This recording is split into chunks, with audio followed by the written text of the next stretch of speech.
Now, let's go to America, brothers and sisters. Now, in America, the campaign of presidential candidate this time, Donald Trump, brought the issue of anti-Islam. And surprisingly, brothers and sisters, this campaign has a big support of public. D.Zaker. So, what do you think behind this phenomenon? What does it indicate?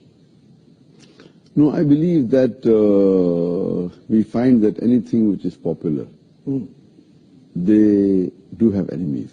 Yeah. And Allah says in the Quran that every prophet had an enemy. And Muhammad sallallahu alaihi wasallam, being the last prophet, will always have an enemy. So I feel that people like Donald Trump, they prove the Quran right. Allah says in Surah Furqan, chapter number 25, that there will be an enemy from Muhammad sallallahu alaihi wasallam. And since Muhammad sallallahu alaihi wasallam, his message is going to be till eternity, they are bound to be critics and enemies of Islam and of Prophet Muhammad. So these people are proving the Quran right. Because in spite of all these things, Islam is spreading. Allah says in the Quran, in Surah Imran, chapter 3, verse 54, Allah says, Makaru makarallah wallahu khairul makirin. They plan and plotted, Allah too plan. Allah is the best of planners. If you see after 9/11, the media war on Islam and throughout the world, normally people should think that now Islam should perish, na'uzubillah. They cannot. But we find that more people want to know what kind of religion is this. And we find that in USA alone, in a span of about 9 months after 9/11, 34,000 Americans accepted Islam. In Europe alone, in a span of 10 months after 9/11, more than 20,000 Europeans accepted Islam. So more they are trying to attack Islam, more Islam is spreading. I believe that such type of people, in the long run, it is benefit for Islam. People want to know what is this religion. And whenever people attack Islam, and we find that in the long run, it benefits Islam. All right. That's fantastic. Now, D.Zaker, do you agree if I say that now Muslims are caught up with efforts to restore the image due to Islamophobia campaign in the West? So because of this, they forget to promote noble values of Islam. Yes, I do agree with you. Many a time we Muslims being emotional, we fall into the trap.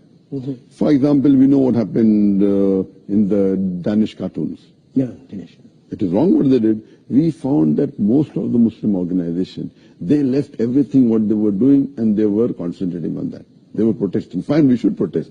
But that doesn't mean that we stop our activity. So if an organization was suppose doing 100 points work, they focus all their attention on replying to the Danish cartoon, and out of 100, they only do 5 points work. So imagine if all the organizations do that, it will be a loss for the Muslim Ummah. What we require, there should be specialized organization to take care of this. And I've given a talk on this, how this should be dealt. What we do, we become emotional. Fine, we disagree with it. But don't become so emotional that whatever positive work you are doing, you also stop that. So if he is attacking Islam, we don't leave everything. You leave everything and you only go and reply to that. I mean, for example, as I told you earlier, that anyone that is popular, they're bound to be criticism on him. I mean, for example, if you go on the Google and if you type my name, there'll be about approximately 15 million websites which have my information. I would say approximately 15 to 20% would be against me. So when a person gets popular, there are bound to be enemies. Initially, I had a perception that when anyone gets popular, the percentage of enemy remains the same. For example, if there are 100 followers, then 1 is enemy. If you have 1,000 followers, then 10 is enemy. If you have 1,000,000 followers, then there will be 10,000 enemies. The 1% remains the same, or 2%, or 10%, whatever the percentage, it remains the same. But later on, I realized that it's not like that. If you see the seerah of the Prophet Muhammad, when he started preaching Islam, initially he had 5 followers, no enemies. It became 50, 100, no enemies. When it started increasing, then the enemies started appearing. Today, the most popular human being in the world is Muhammad sallallahu alaihi wasallam. Even according to Michael H. Hart, even according to non-Muslims, the most influential human being in the world is Muhammad sallallahu alaihi wasallam.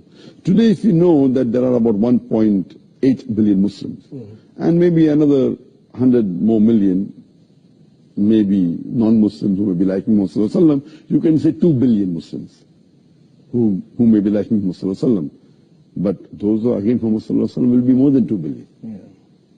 So because of the popularity, then the percentage of enemies keep on increasing.